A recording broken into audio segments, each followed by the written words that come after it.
Hashtag Only in Gotham by I Love White Bread, a Batman All Media Types and Justice League fanfic, with additional tags for Cryptid Bruce Wayne, Shredded Cheese and all its cousins, Crack Treated Seriously, I hope it didn't get too serious, mentioned Jim Gordon, mentioned Oliver Queen, Justice League doesn't know Bruce Wayne is Batman, Justice League shenanigans, Bruce Wayne has issues. Bruce Wayne is so done. To be fair, the Justice League is doing some questionable actions as well. Summary. Or, a few members of the Justice League visit Gotham. Gotham is not pleased.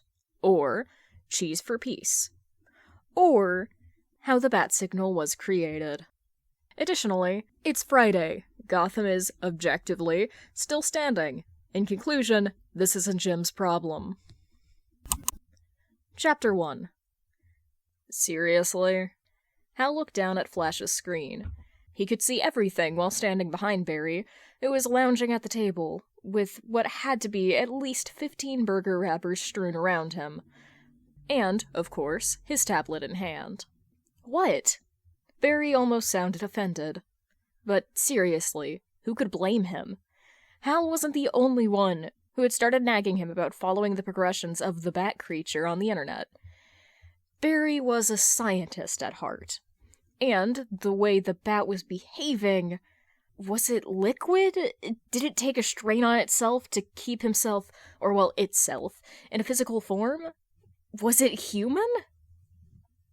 Considering the laws of physics, was it even possible for a human? Green Lantern sighed, and stepped slightly around Flash to lean on the table, and start a proper conversation, only to jerk back when a loud creak sounded out. Flash, as well, pulled his weight off the table as soon as it started. After a few long seconds' pause, and a shared sigh of pure relief that the table had, in fact, not folded in on itself, Hal cleared his throat and tried again. You actually trust what's written there? Hal pointed at a specific comment. Lantern. They say it likes shredded cheese. No, prefers shredded cheese. Come on! Maybe it has a heavily lactose-based diet. Cheese is good. A lot of people like cheese. Seriously, who hated on cheese? Cheese is great. Besides, according to Gotham's corner of the World Wide Web, there has been a pattern occurring, with the bat mostly consuming cheese, shredded cheese sticks, cheese balls, string cheese, and, once even, a block. Occasionally chocolate and protein bars, cheesecake flavored. While lollipops and other sweets usually ended up in the hands of whatever child Batman came across. What? Cheese is not the problem. Lantern grunted, shaking his head at the absurd turn this conversation had taken. Uh-huh? Flash, we're supposed to gather information. Actually useful information. I am! Again, the tablet ended up straight in front of Hal's nose. The shaky video showed a vague, shadowy figure leaping over the roofs at incredible speed, turning and twisting within itself, as gunshots rang out in the background, only to crash against the wall in a massive black splatter.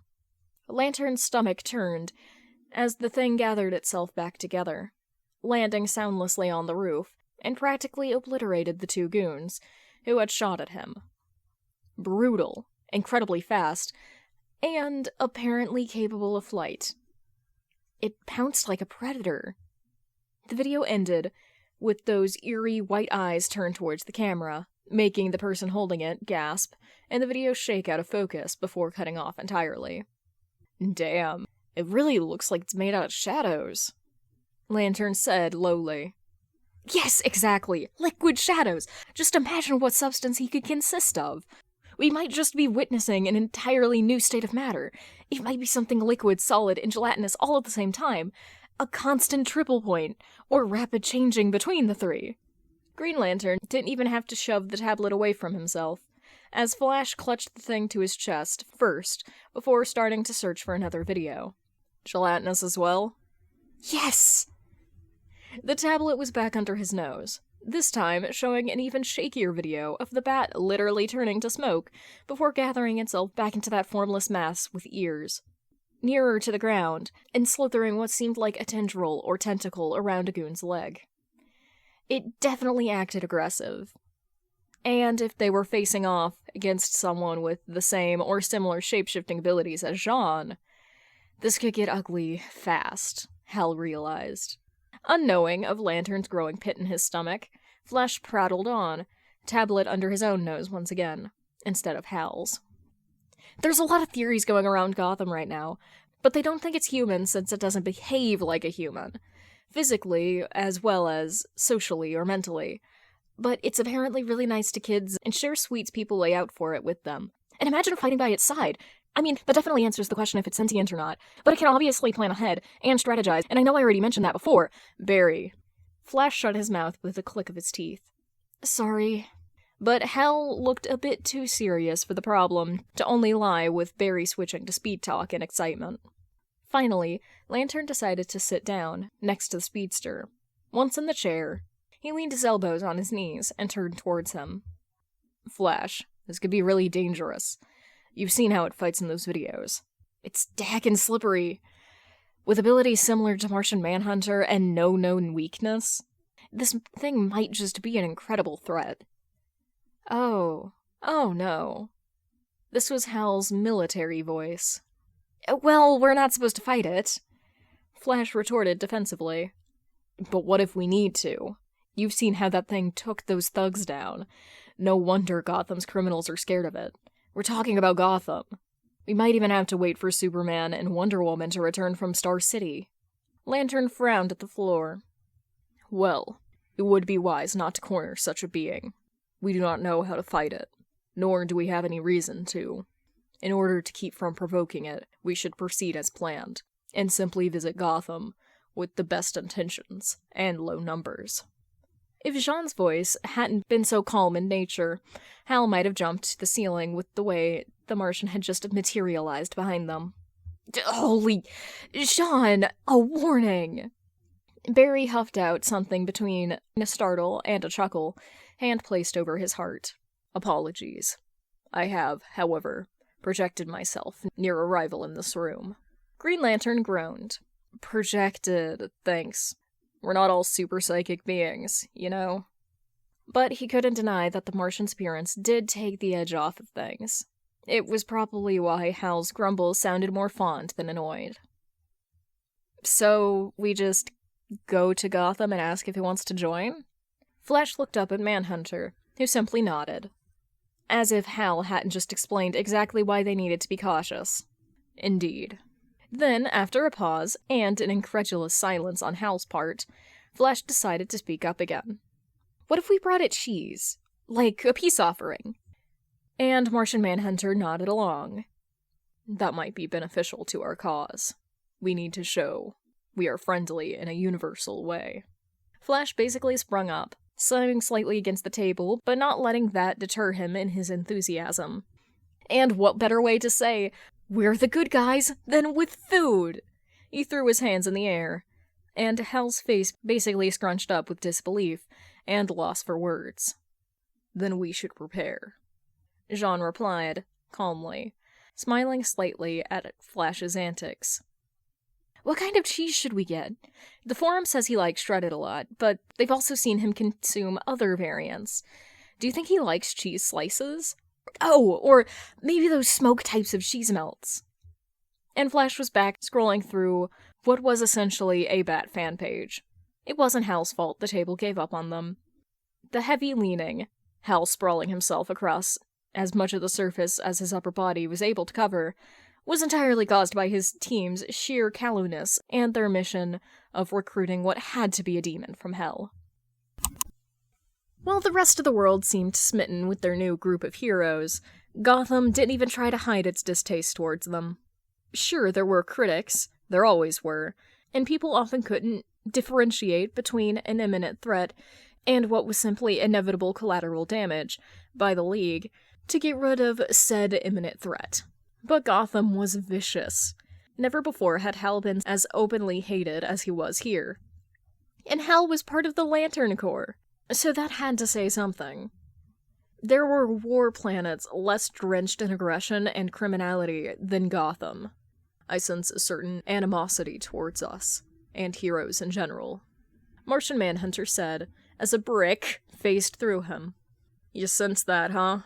Hal tried to keep himself from yelling at the Martian as he floated next to him, now having to dodge the brick, which had originally been aimed at Jean. Damn, he thought they were safe from projectiles if they flew over the roofs. Instead, people started leaning out of their windows to throw various rotting food items and other trinkets upwards at them, all while screaming profanities and recording them on their phones. It didn't look as if Flash was faring any better on the ground. Barry had already been tripped a few times by the homeless, only for them to laugh at him. Now, he was flitting up and down the main street in order to avoid the dark and narrow alleys the destitute usually camped in. What an experience. Gotham was vicious. And brazen. "We might need to start somewhere else," Hal suggested. "Civilian contact might just prove to be a bit difficult." He cringed at his own wording. Difficult was an understatement. "Agreed." Martian Manhunter nodded while phasing through what must have been a loaf of bread once, leaving Lantern to dodge it in his stead once more. Jean's eyes glowed red as he established a mental link between the three heroes, making the ring-bearer waver, as his concentration faltered for a moment. Mental links always gave him a weird kind of whiplash, but it was the next best thing they had, since they couldn't exactly afford a secure comm system. Martian Manhunter must have explained the conclusion they've come to Flash already, because the speedster's voice rang out in Hal's head. He asked, "If we can't just ask around, what's our game plan then?" "Local authorities?" Lantern gave a mental shrug. I mean, they're bound to know something. It's literally doing their job for them. "Then we shall move to the GCPD," Jean deduced. "On it!" Flash's reply was quick, running off in a random direction that same second and appearing back beneath them the next. "Found it." The initial flight/run over to Gotham's very underwhelming police station hadn't actually taken that long, even with the whole dodging projectiles and tripping on the way there. The GCPD building looked ready to fall apart, located right underneath what looked to be a Chinese restaurant, with a very suspicious-looking flight of stairs and a bright neon sign pointing towards it, right next to the GCPD emblem. And it's dirty, graffitied over walls. It didn't quite fit the bill of a government building. But even the rundown appearance of the outside hadn't prepared them for the plain judgment in the eyes of the GCPD department. "Sorry, come again?" The deputy at the desk asked them, narrowing her eyes. "We request a hearing with the Bat." Barry flashed her a smile, obviously trying to work his charms, which were utterly failing in the face of the dismayed woman. "No one requests a hearing with the Bat." Another officer snorted, walking over with a mug in hand, now leaning over the counter in the entrance area. "It just appears." "Appears? You have no means of contact." "I thought it was supposed to be your city's hero," Lantern asked. "Gotham doesn't do heroes." The same officer answered, rolling his eyes and taking a sip from the mug. "Which is why I would kindly ask you to leave. Your bunch isn't welcome here." Flash clutched the backpack he had on him. Closer, when Hal pushed Barry out of the way to get closer to the officer. "Hey, what did we do to you?" It's like the entirety of Gotham thinks there's something better, even though they're living in a hole of crime and dirt. At least we actually try to get rid of said crime and dirt. Lantern practically yelled at the officer, who in return threw his head back in a single bark of laughter. It didn't seem to hold that much humor. "You lot ain't trying anything in this city. And now when something with actual power appears here, that's when you choose to become interested in Gotham? Goodness gracious, I thank you for trying to swoop up Gotham's last crumb of hope. What? First you search for the Bat and next you try and kidnap Wayne?" The officer's voice was as sarcastic as it sounded bitter. Just as Martian Manhunter took a step forward to put a hand on Hal's shoulder and de-escalate the situation, the deputy sitting at the counter spoke up again.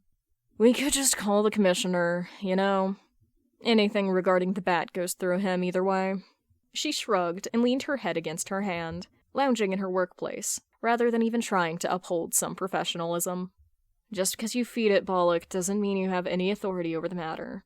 She then added with a smirk. The officer, Bollock, scoffed. Fine then. Call him. But I doubt the commission will want to have anything to do with this. No outsider should be allowed to snatch the best thing since Bruce Wayne returned to Gotham. With that, he demonstratively turned his back to the three heroes and strode down the hall. What's his problem? The female deputy just shrugged. Don't mind him. The Bat does elevate Gotham quite a bit, so outsiders coming here only to take it away does seem unfair. Especially considering Gotham usually receives no help from the government, even when requested. But he is right. I doubt the commissioner will take the call. She sighed as she dialed the number on the stationary phone. It rang. And it rang. And rang. While Jim had never expected, much less hoped for, a vacation, he came to like the novelty of Friday evenings spent at home. Which was exactly why it was so nerve-grating that the Justice League decided to fly their asses to Gotham. He didn't need to take the call to know what was going on. He had social media, thank you. No, Jim was not going to leave his living room just because a bunch of weirdos had formed a group chat and decided to integrate Gotham into their new project. Besides, he could hardly leave Barbara sitting on the floor, while doll number 1, the one Barbara played with, Catherine, served doll number 2, Elizabeth, he thinks. The one she had all too lovingly shoved into Jim's hand. It was objectively the uglier doll. Freshly brewed tea. Air. Jim was very satisfied, sitting where he was. Gotham would chew them out and spit them up on her own. Anything not coming close to flattening the entire city was not Jim's problem on a Friday evening. And rang. Okay, this is getting us nowhere. Hal's patience was wearing thin at this point. Maybe he was overreacting, but seriously, who would still be jumping up and down in joy after having various items of varying disgust levels thrown at them, dodging them for what had to be at least 40 minutes? He had not been planning on getting maimed by some random yelling civilian, but Gotham had made the task of avoiding said outcome far harder than it should be. In Hal's opinion, his foul mood was pretty understandable. Maybe we should just return to the roofs? I still got the cheese with me, Barry suggested carefully, shaking the backpack a bit. Is there truly no way of initiating contact? Martian Manhunter finally decided to speak as well. Oh, no, sorry. She didn't exactly look sorry. The Bat's known for being skittish. Doesn't like new people. Or anything too bright. She looked them up and down in a downright judging manner. Green Lantern had never felt so aware of the amount of brightly glowing green he wore. It might just avoid you. To truly pulverize the rest of Hal's nerves, she rummaged through her desk drawers and pulled out an old-fashioned magazine, leaving the Justice League members to stare at her blankly. Wordlessly, Hal grabbed both Flash and Martian Manhunter by the arm and dragged them outside. Thank you anyway, Flash threw back over his shoulder. Don't thank them, Hal whispered to Barry harshly. They had just made it outside, and they were already getting weird looks again.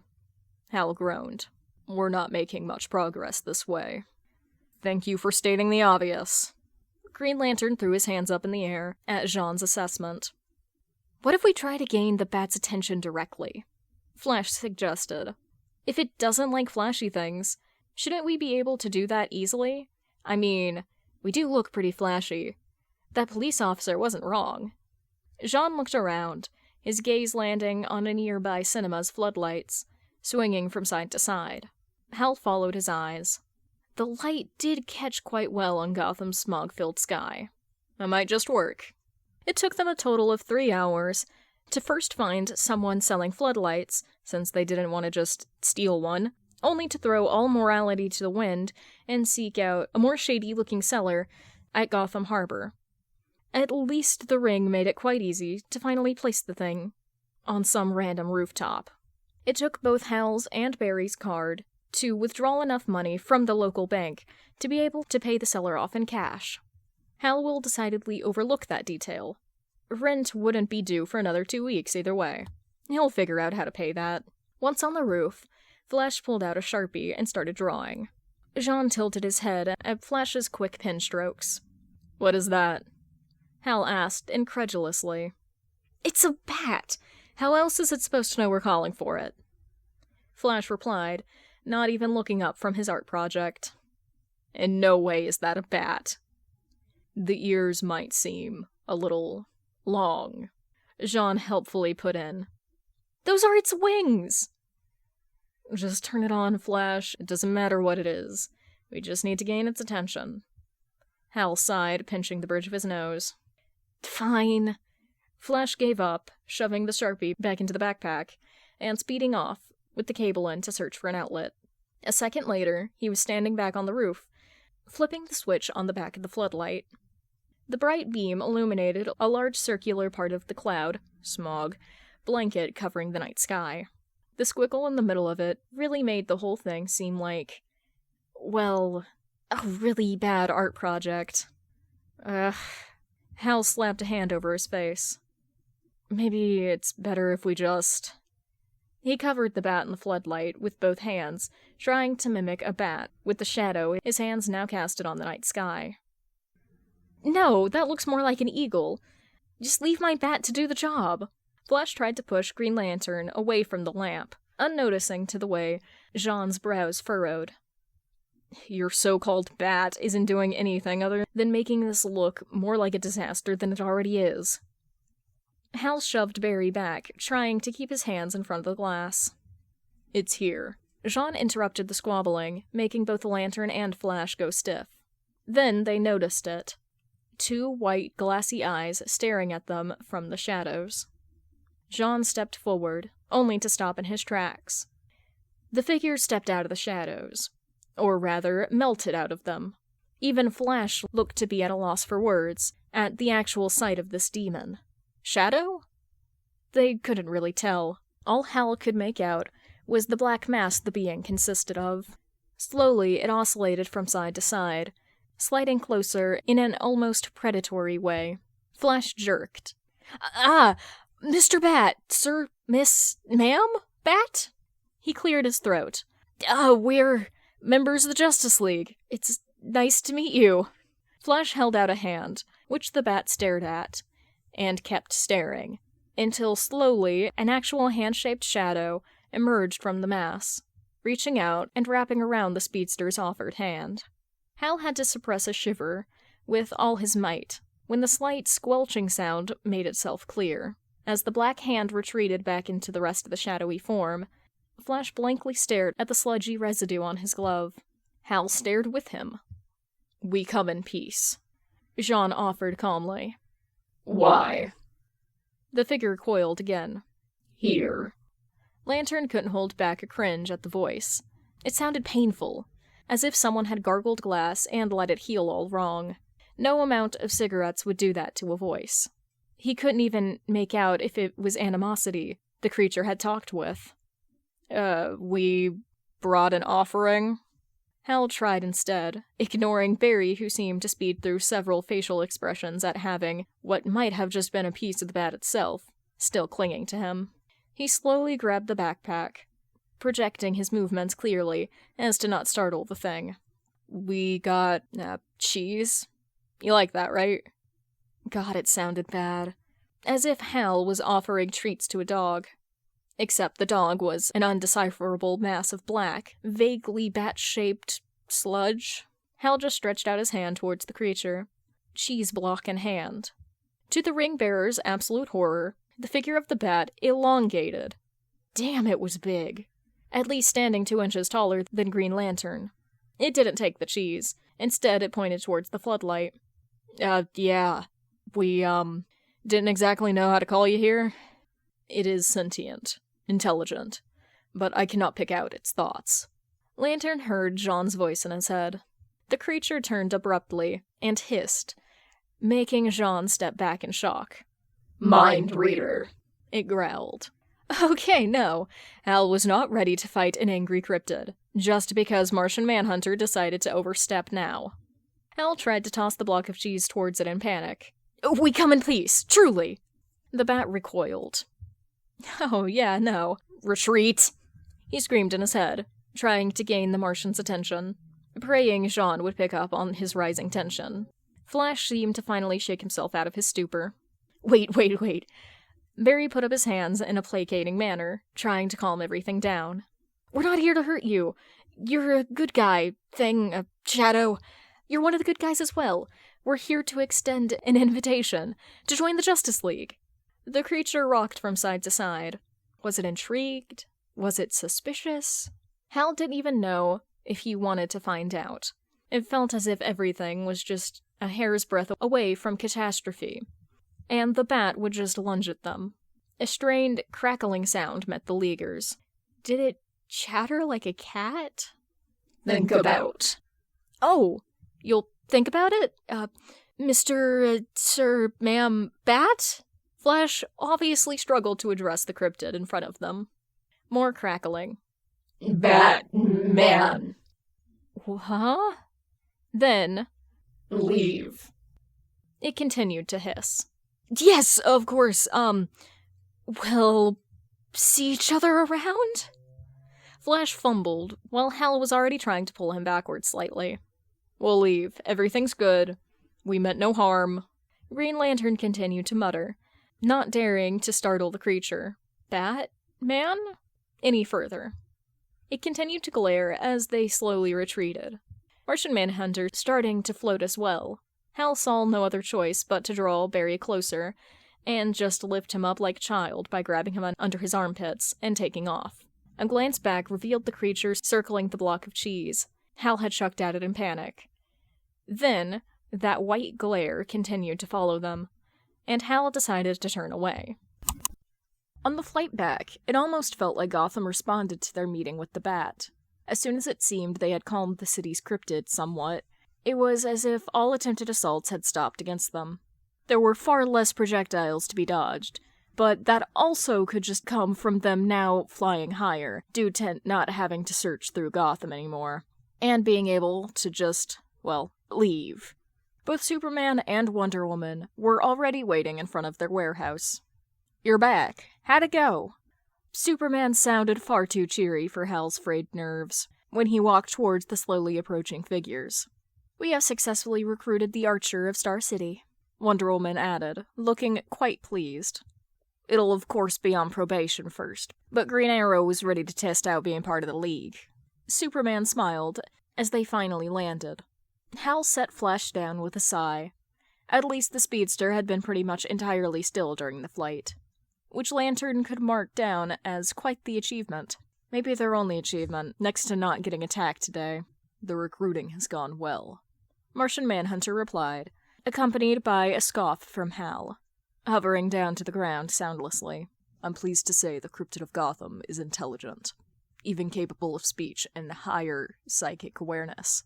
He could easily deduce my prodding. Superman paused. Prodding? You invaded his mind. I could not. Any attempts were shot down almost instantly. I had initially prepared to act as a translator, should it not be capable of talking to us, although it did not seem pleased with my attempts to reject calm. Superman blinked. Jean, you can't just invade someone's mind without warning. I had not believed it to be as perceptive, nor as intelligent. If Green Lantern still had nerves to spare, he probably would have looked just as incredulous as Superman does at the moment. So, it is sentient, and it has a higher consciousness, if it were able to mentally deflect Jean's persuasion. Wonder Woman didn't even acknowledge the breach in privacy performed by her own colleague. Hal distantly noted Superman trying to keep himself from grimacing. Anything else we need to know? Wonder Woman continued curiously. Green Lantern rubbed his hand over his face. Well, it's just as everybody described. Some big, bat-shaped mass. Oh! Flash suddenly jumped. I need a plastic bag, now!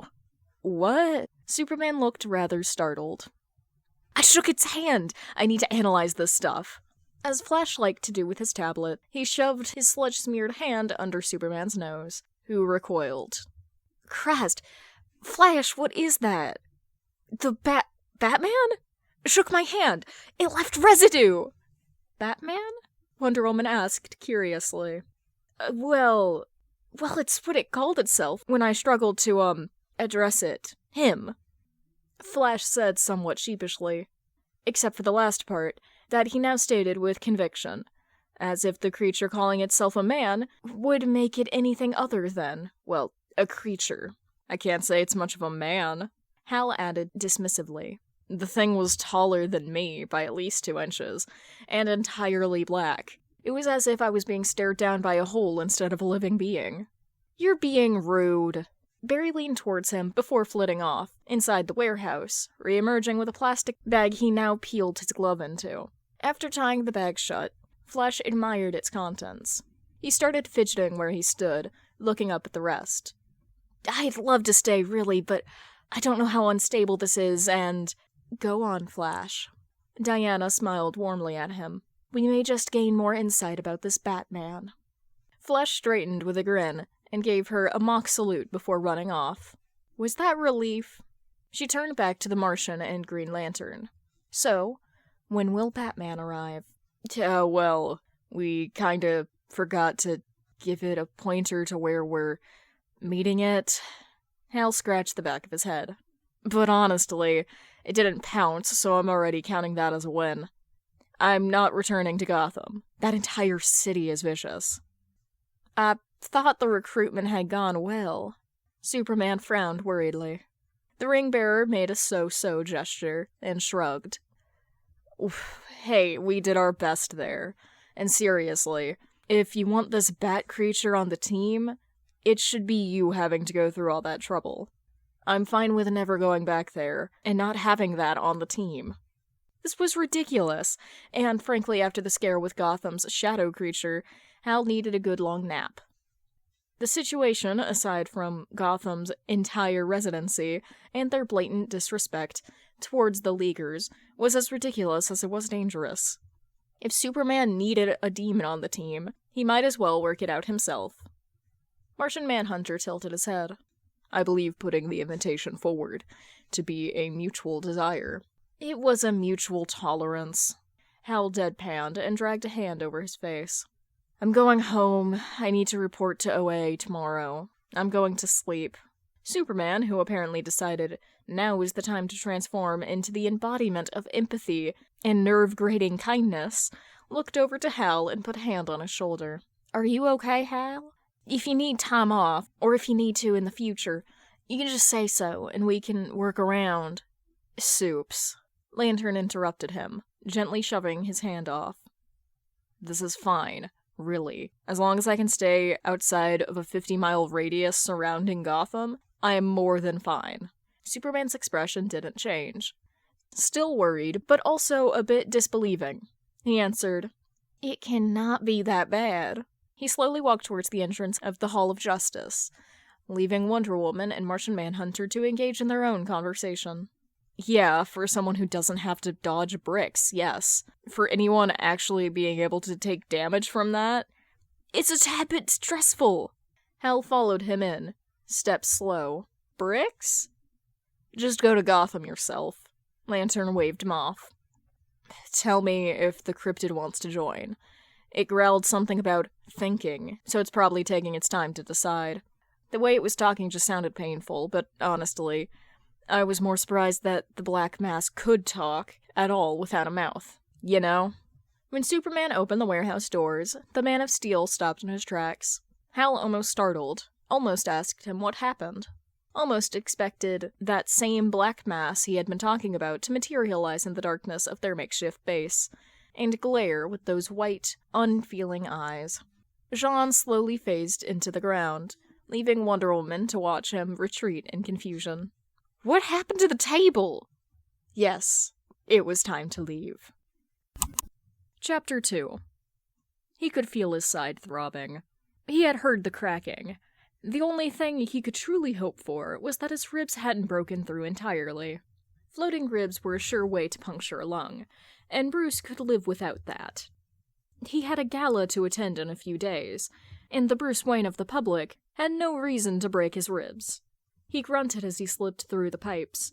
His ankle had snagged on something earlier, now tweaking painfully. Gotham's sewer system was a maze, and nobody could convince the millionaire that these halls weren't just moving on their own, when nobody was looking, because he had memorized the entire plan. He had. And still, nothing here made any sense. Any sharp turn on Gotham's sewer sludge was apparently not something Bruce's military-grade boots could handle. He suppressed a yelp, a scream, as the pipe tilted downhill, making him hit the ground hard when he slipped on the turn. He'd have to do a full body scan later. Even if he miraculously didn't puncture a lung like that, Bruce was fairly sure it rattled at least something. It wasn't often that the Bat had to run for his life, but, to be fair, he hadn't been acting as Gotham's protector for all that long either. And frankly, Bruce hadn't expected the disappearance of Waylon Jones to turn out this way. The crocodile wrestler, part of the carnival that made its way through Gotham biannually, it wasn't anything Bruce would usually put much interest in, until said carnival made the news, with several disappearances of their own showmen. Now he was running away from what he distantly realized might actually be the missing wrestler. The pictures, however, didn't deduce him as this big, but the congenial condition would explain the more scaly appearance, which, to be fair, did look a bit scary, with the night vision Bruce had recently installed in the lenses of his helmet. That medical condition did not, however, explain the man's size, or the tail he was sporting, or the sharp teeth, which had been able to penetrate Bruce's arm guards. Nothing made sense, but Bruce wasn't going to question the way his life had turned out in the last few months. Not when he was on the run from what seemed to be a very scaly and very painful way to die. There were better times to do this. No, pursuing Waylon Jones will take a bit more preparation. Right now, it was time for a tactical retreat. The roar was deafening through his sensitive sound system, but Bruce had no time to flinch as he got smacked against the wall, picked up by his already injured ankle, and slammed into the disgusting water, his head cracking against the flooded ground. The resulting headache was maddening, and despite being momentarily stunned by it, became something akin to background noise quickly enough, due to the adrenaline coursing through him. Bruce choked, only distantly noting to upgrade his helmet for oxygen filtration through water as well as air, before he was lifted out of it again. He skidded across the floor and rolled over a few times after he got flung away again, finally stopping on his stomach. His cape, at least mostly, kept his armor from scratching, but he did make another mental note to find better padding material. He should have done so the first time he'd been slammed into a wall, but, to be fair, he hadn't been planning on continuing to zipline into them. He had not considered that he would be thrown into them by people thrice his size. No time to let his mind wander. At least the water in his helmet had somewhat muffled the wrestler's roars. He found himself slipping again, still on his stomach. Bruce desperately tried to find his grip, but even with the claws integrated into his gloves, he slipped off the slick, tilted surface he had halfway came to a stop on. He cursed whoever underpaid sewer workers, or whoever had deemed a clean plumbing system unimportant enough to leave it in this state. Another mental note to buy whatever companies were responsible for this oversight and give those people a real paycheck. If they would just do their job right and clean the damn sewage off. The gala, yes, perfect time to find those people. He scrambled out of the pool of dirty water as soon as he landed in it, his claws finally finding grip on the walls as he lifted himself onto a small protrusion in the wall. His head started to thrum in pain along with his heartbeat, while he tried to catch his breath. But nothing was properly waterproof, and his helmet was waterlogged.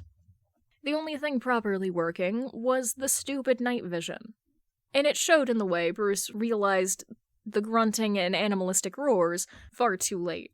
He was doused in another shower of dirty water as Jones landed in the same pool. Bruce scrambled back, aiming a grapple gun at a barely visible crevice in the ceiling. He launched off of the protrusion in hopes of not being mauled.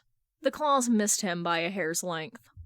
Once the grappling line had fully contracted, all that Bruce could truly do was dangle off the ceiling. For a moment, it was quiet.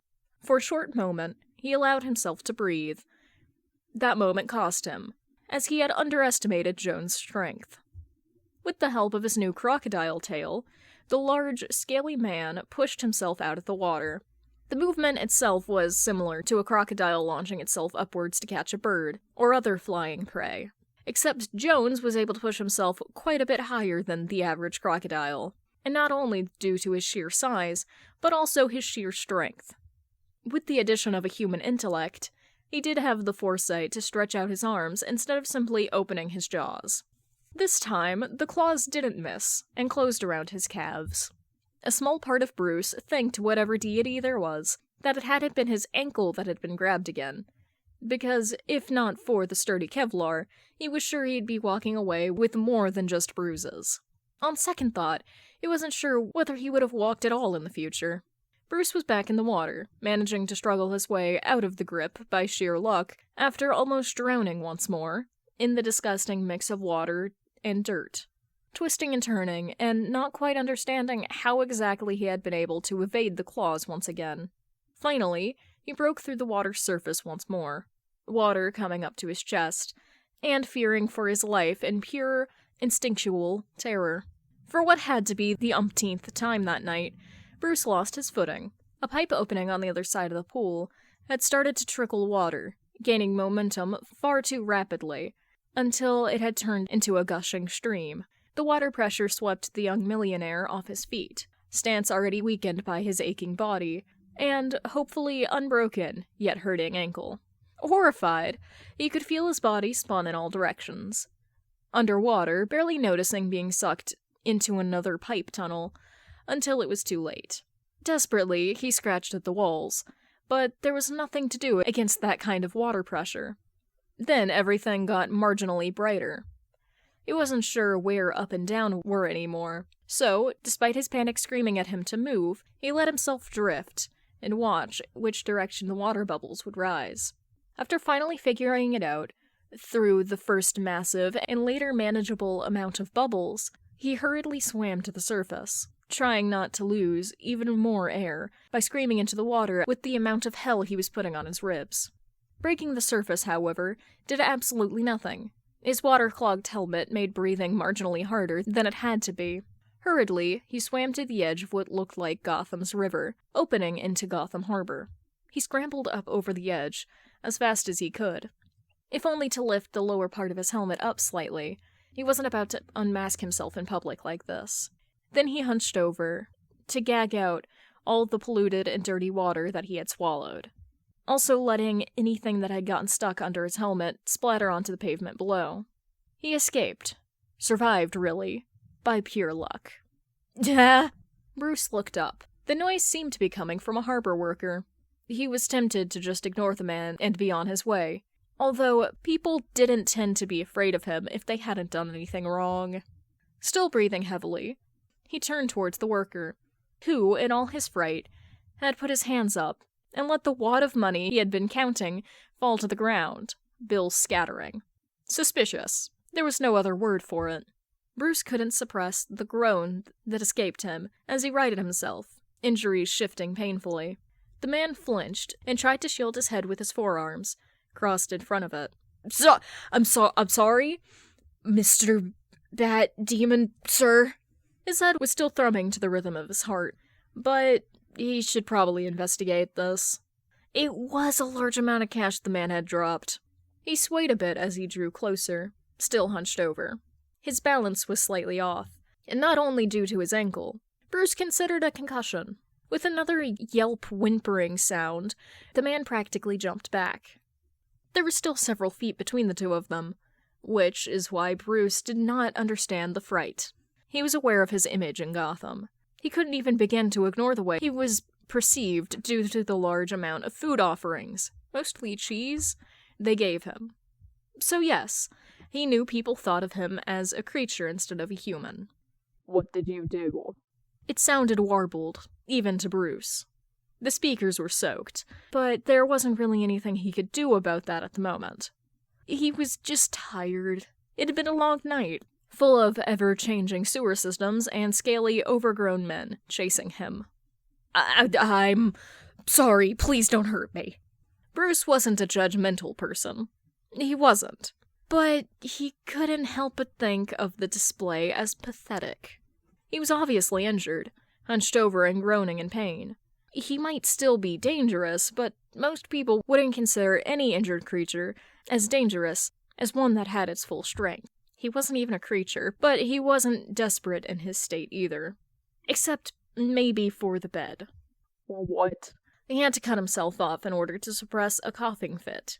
He really didn't want to find out what he had swallowed along with the sewer water. I swear I needed the money. I wouldn't have done it if I didn't need it. The man hunched away, curling into himself. The sentence itself made all kinds of alarm bells go off in Bruce's head. But the way the harbor worker was curled in on himself, in the furthest corner available, did make him pause. He wasn't that frightening. At the moment, he felt quite done with everything. He had been chased through Gotham sewers and still managed to show more dignity than this man. When Bruce drew even closer, he stretched out a hand, trying to soothe the worker, who flinched in return. With a slight noise of disgust, he noticed the sludge his gloves were still covered in, most likely from clawing at any surface available, in hopes of not losing his footing, or hold, and falling. He slowly retracted his hand. It was just a floodlight. Nobody will miss it, I swear. I'm sorry, I needed the money. Bruce blinked. A floodlight? This man had stolen a floodlight, most likely from Gotham's harbor. And by the looks of it, he had sold it for a great sum. A bit much for a floodlight, but he really didn't have the energy to question the man's trading skills. Gotham would forgive him for letting this one go. With a sigh, he drew away from the cowering worker, still slightly hunched. His ribs did not feel good, and turned to slink away. He could hear the guy praying and asking Gotham for forgiveness? Interesting turn in attitude. He just hoped it wouldn't spread. He had enough of the cheese offerings. No need for it to spiral to a whole religion. As Bruce made his way through the shadows, there was no way he'd take a route through the sewers to the Batcave ever again, now that Waylon resided there. He made the mistake of stopping in one of the more narrow alleyways, trying to steady himself against the wall. Everything was spinning slightly, but sadly, that didn't stop him from catching a fleeting glimpse of the sky. He wasn't too sure what he was witnessing, but somewhere between the painful heartbeat in his head and his urge to throw up, he was pretty sure that was most likely the stolen and sold floodlight. Was this even considered a crime? All he could make out was the failed attempt at shadow figures on Gotham's layer of smog, keeping her population safe from both moonlight and sunlight all at the same time. Maybe he should try to buy up the factories and move them somewhere outside of Gotham. No, those were workplaces. He'll think it through at a later point in time. He had to keep his mind from wandering. The shadow figures were changing rapidly, another pair of hands joining the first at some point. If those were hidden messages, or even gang signs, this could end ugly. And all because Bruce would rather go home at the moment and ignore the most obvious and obscene way of transferring a message. It wasn't that far away. He should probably at least check it out, make sure it's nothing dangerous. A grueling climb up to the roofs revealed a squirming trio of brightly clad men, fighting with each other as if they were children. One of them was green. It was not as if Bruce hadn't been aware of the group. The Justice League wasn't subtle in its growing global influence, steadily involving themselves in conflicts all around the world. The group of heroes had quickly covered far more ground than the individuals' designated cities. He knew of their existence, and it might have been an oversight on his part to not gather more information on them the moment they established themselves as a militant force. However, Bruce was preoccupied with Gotham, and Gotham first. He was not nearly done cleaning up this city, nor even establishing himself as her protector. He had just recently managed to make himself into more than a myth. People finally believed the stories of entire criminal groups being taken down by a silent, vengeful shadow were more than just fabrications. Even if he was now caught in the limbo that was the entire city treating him as if he were the city's personal pet. even going as far as to leave him food offerings as an attempt to feed him. Bruce had planned on becoming feared, but not on appearing so creature-esque. He still failed to decide whether that turn of events was in his benefit or not. Gotham's underworld was scared, yes. The GCPD accepted his input, that was working as well. But it was an oversight, and Bruce had no excuse. Any external threat might become an internal one. But was the League a threat? They proclaimed themselves heroes. All of them, each individual held power, otherworldly or otherwise. And that was dangerous. Danger could morph into a threat. It was already a possible threat. It should have been reason enough to research them. And yet, he hadn't. Distantly, he noticed he was spiraling. But their appearance in Gotham made no sense to him. Nobody outside of Gotham ever cared what transpired inside the city, and her sister cities. They were not seeking out any gangs, nor were any unusual investigative traces leading to the Dark City either. They were not here for criminals. That the Bat was sure of. Disaster than it already is. The Green Lantern shoved the red superhero of Central City away from the floodlight. Bruce felt a nudge in the back of his mind, almost imperceptible, between his spiraling and what he was now almost entirely sure was a concussion. "It's here," the green-skinned man said. Bruce suppressed an annoyed grunt. He stayed long enough that backing out again was not an option, now that he had been discovered. Simply observing the newcomers was out of the question as well.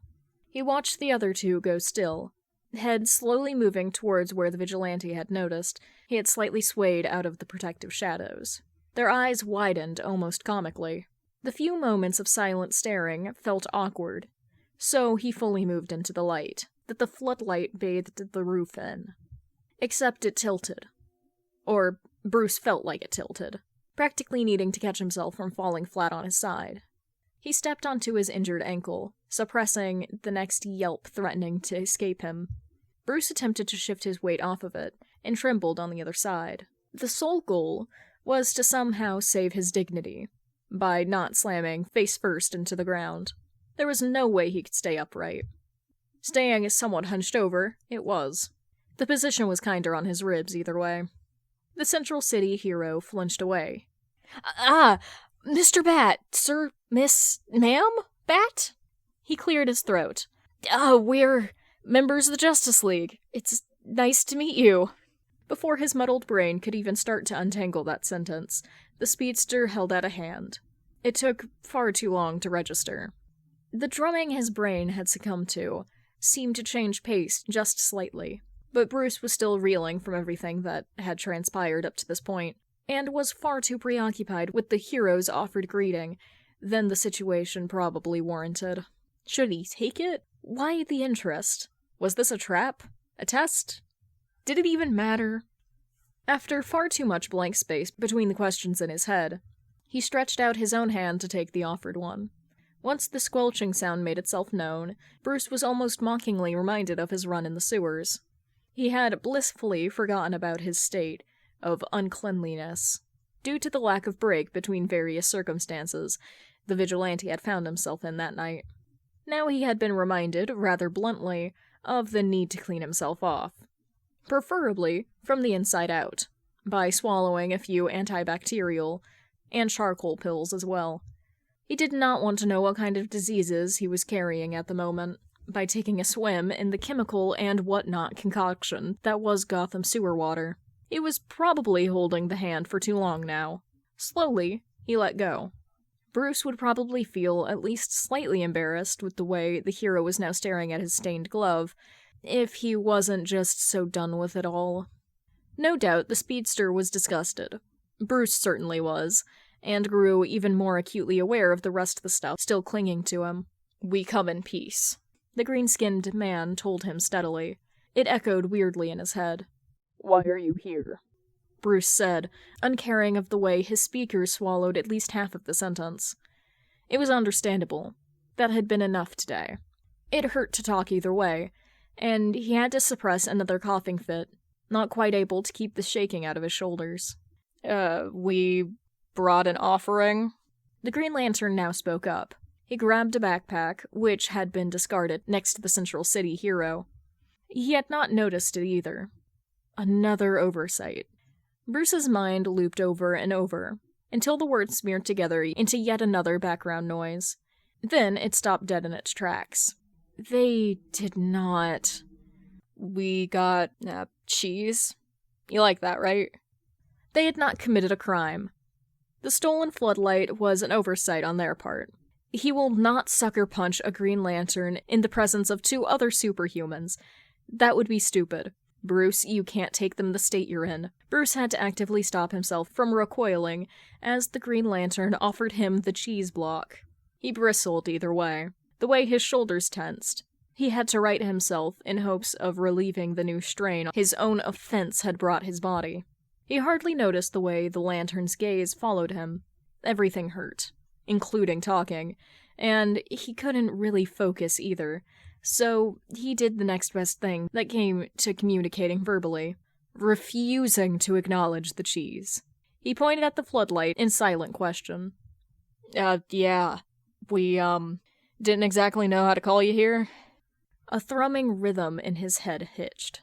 Something was reaching through half-formed thoughts, static and blankness, the everlasting wish to finally be clean, and looping sentences, accusations of oversight. Calm. Danger. His own mind screamed at him with startling clarity over the simulated emotion. He whipped around in alarm to what he suspected was the source, and yelled loud enough through the speakers to hear the strain on them himself. Mind reader. They took a shocked, panicked step back, while Bruce was straining at the adrenaline the mental intrusion brought him. We come in peace, truly! Nerves strung tight, he recoiled instinctively as something came flying towards him, barely registering the panicked words or the quite harmless cheese block thrown his way. Wait. We're not here to hurt you. You're a good guy, Shadow. You're one of the good guys as well. We're here to extend an invitation to join the Justice League. The speedster was putting his hands up in front of his chest. They had attempted to invade his mind. Even with his mind clear, mental walls raised back high, and shoulders coiled tight, the rest of his body did not quite catch up with him. He was still swaying, but there was rage, and Bruce tried his best to listen to them, because somewhere he did notice the newcomers to be frightened. His speakers crackled with his harsh breathing through the sheer anger coursing through him at the thought that they purposely instigated an invasion of his mind on the pure speculation that he was not human. An invitation. Focus on that, Bruce. You cannot take them all at once. I'll think about it.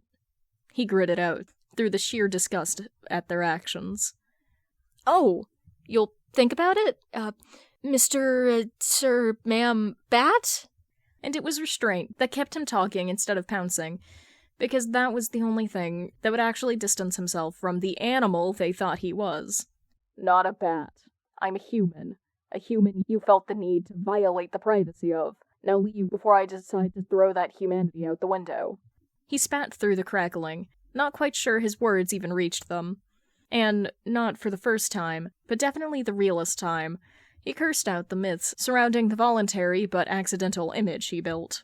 Yes, of course, we'll see each other around? The Lantern was pulling the Central City hero back, retreating. Bruce felt the shame. Didn't think dehumanization would actually hit this close. The green-skinned one, the psychic, inched away from him, startled. No doubt because of the viciousness he was portraying. We'll leave. Everything's good. We meant no harm. The Lantern kept talking, but they did eventually leave, grabbing the speedster as well, leaving Bruce to stew in his overwhelming emotions. He watched them, the cheese on the ground, thought back to the clusterfuck that had been his night, and the way a single assumption triggered a whole spiral of aggression he had believed he had finally buried, if not mastered. The nerve, audacity, to invade a space so intimate and personal as someone's headspace. Green, glowing pits of water. He could see the psychic and daunting gaze clearly, in shadows he had sworn he'd left behind, because they were not his own. and he dared not to be led by strings of a man so power-crazed and hungry. Bruce, young and stupid, had almost felt in the right to end the centuries-old existence of then and there. More shame coursed through him. Another oversight his tired mind threw at him as he picked up the cheese block absently. A lack of control, an oversight, one he needed to rein in tightly. They were dangerous, yet the invasion itself suggested they truly meant no harm. The reception of him was his fault, and his fault alone.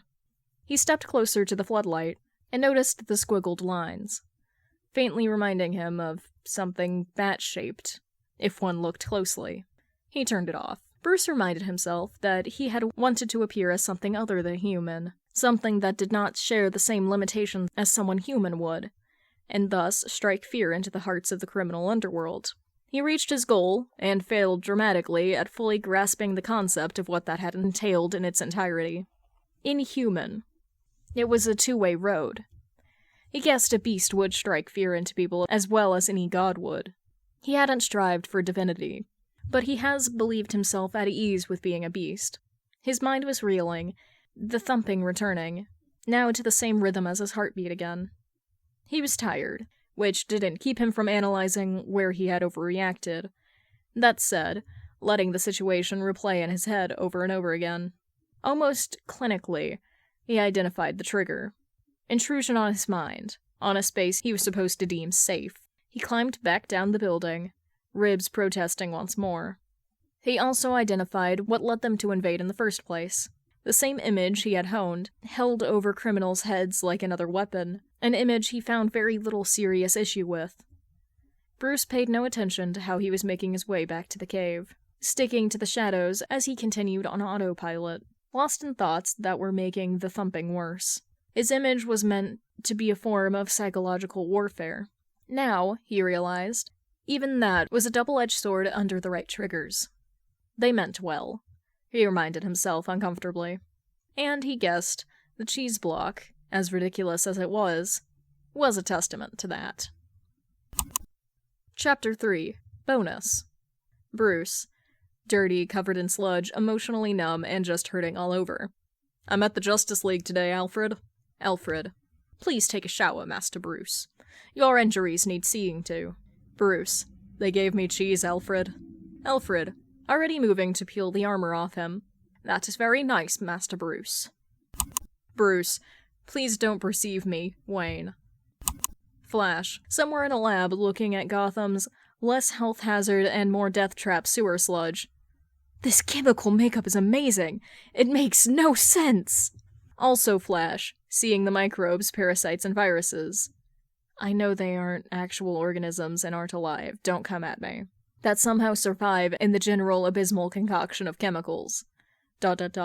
Maybe we can deworm him first, before he joins the League. It was the first time since before Jim had started off his career in the GCPD that a guy had genuinely turned himself in. Usually, those people were paid off by someone else to go to jail or Arkham in their stead. People who didn't have much to lose, but didn't have the heart to commit the usual set of atrocities for money. This one, however, a Gotham harbor worker, although he did have a suspicious amount of cash on him, seemed genuine, and frightened.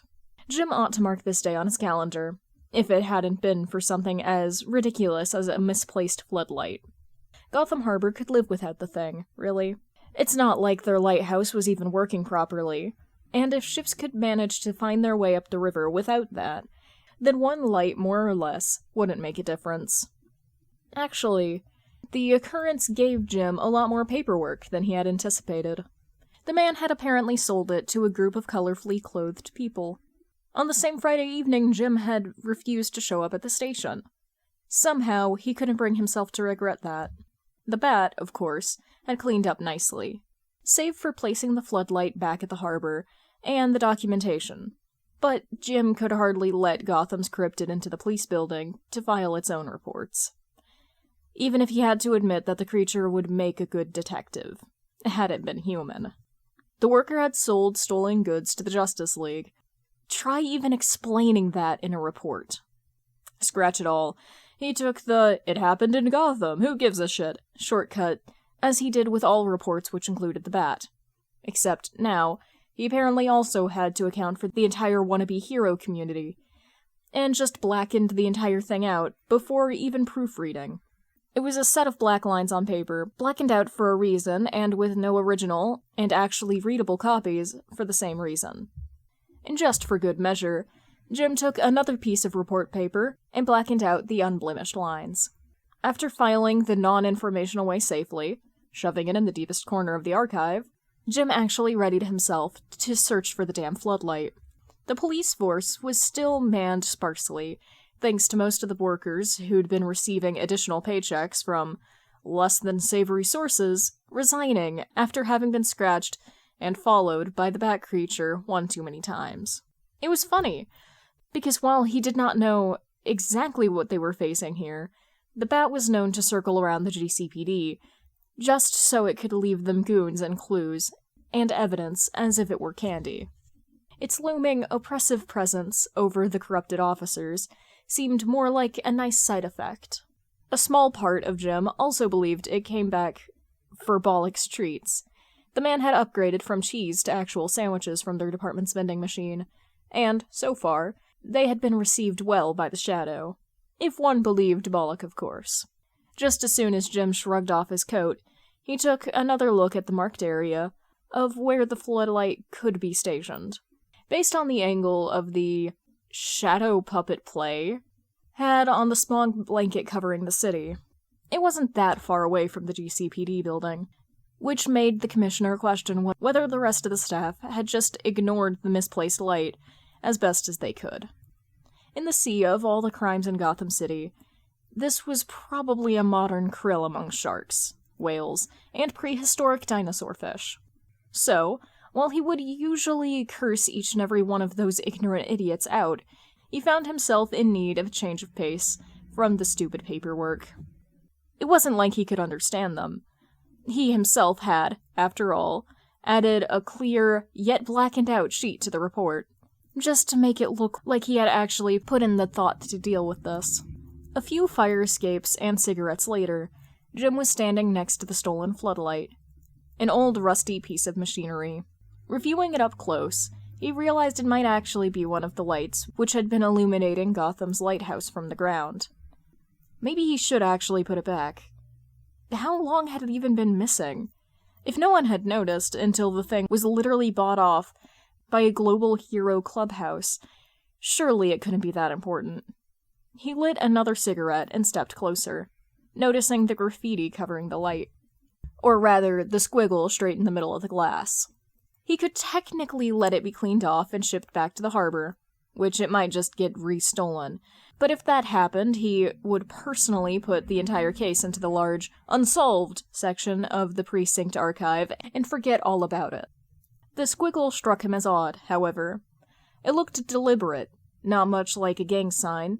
Those were usually far more stylized. He tilted his head. It looked a bit like a bug, one with missing feet. He tilted his head to the side when it hit him. A bat! Right. The Justice League couldn't have done this without an objective, which, well, was, after all, gaining the cryptid's attention. Grudgingly, he did have to admit that the idea was ingenious. The cryptid was a wandering entity, and although most definitely bound to Gotham, it was impossible to find it among the shadows. It came and went and roamed around the GCPD as it pleased, with no way of Jim being able to contact it, should he ever have the absolute need to. He looked at the floodlight with consideration. The drawing was atrocious. He pulled out his phone. "Flass? Yeah, Commissioner Gordon here. I'm on the roof of an apartment complex just a few blocks down from that new convenience store. I need a stencil. Just give me something bat-shaped, and a bottle of spray paint. Lacquer or enamel." He spoke curtly, didn't really wait for his officer, Arnold Flass, to answer before giving a short thanks and putting the phone back into the pocket of his jacket. If nobody had even noticed the floodlight missing from the harbor before, they wouldn't notice it now. It wasn't like they'd ever get funding from the state or the country to buy a new one for the department. and Jim was unsure whether he wanted to spend his own savings, when there was a perfectly fine alternative right in front of him. Not Superman holding a funeral in front of their base for their table. Nuh-uh. He hasn't tried to fix the thing with duct tape, because he just gave up and released it from its suffering. Notes: Martian Manhunter is a psychic. If he projects something, he would definitely know how loud he would have to be heard. Martian Manhunter is a psychic. He definitely knows what effects his non-reaction to Flash's ideas has on Lantern. And I'm going to explain 2 misunderstandings here, and those are the videos of Bruce. First video, just imagine Bruce still trying to figure out how to design and actually use his grappling guns. He overshoots, can't exactly take it back, without having to leave the entire thing somewhere up in the roofs, so he just rolls with it. Except the cable gets somewhat caught on the beam, or on the edge of another building, meaning he now has to swing from side to side, without actually being able to do anything against that, except letting go, not an option in B's mind.